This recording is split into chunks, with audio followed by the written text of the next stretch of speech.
বাপের বাড়িতে এসেছি, তো মা এদিকে দুপুরের খাওয়া দাওয়া কমপ্লিট করে নিয়ে সিঙ্গারা বানাতে বসেছে। তো এই যে তরকারিটা রেডি করে নিয়ে ময়দা মাখিয়ে তারপর বেলে নিয়ে দুভাগ করে লেচি কেটে এই যে এবার পুর ভরে সিঙ্গারাটা বানাচ্ছে। তো অনেক কিছুই বানানো কমপ্লিট হয়ে গেছে।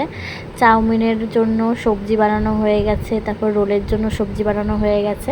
যেহেতু সবই নিরামিষ তাই মানে পনির দিয়ে অনেক রকম সবজি দিয়ে বানায়। তো এদিকে মার এক একটা করে মানে বানাচ্ছে সিঙ্গারাগুলো, আর বাবা এদিকে চাউমিনটা সেদ্ধ করে নিচ্ছিল। তো মা ওইদিকে সিঙ্গারা বানাচ্ছে। তো সিঙ্গারা বানানো সব কমপ্লিট প্রায়। তো এবার ভাজার পালা। তো এখানে না মানে এক কড়াই তেল দিতে হবে, আর গ্যাসের ফ্লেমটা একদম লো করে ভাজতে হবে। অনেকক্ষণ সময় লাগে ভাজতে, আর অনেক তেল লাগে ভাজতে। তো সিঙ্গারা বানাতে খুবই কষ্ট আছে। তো এই যে সবগুলোই দিয়ে দেবে, দিয়ে এবার অনেকক্ষণ ধরে আস্তে আস্তে এগুলো ভাজতে হবে। তো এই যে এক এক করে মা সব করছে কমপ্লিট।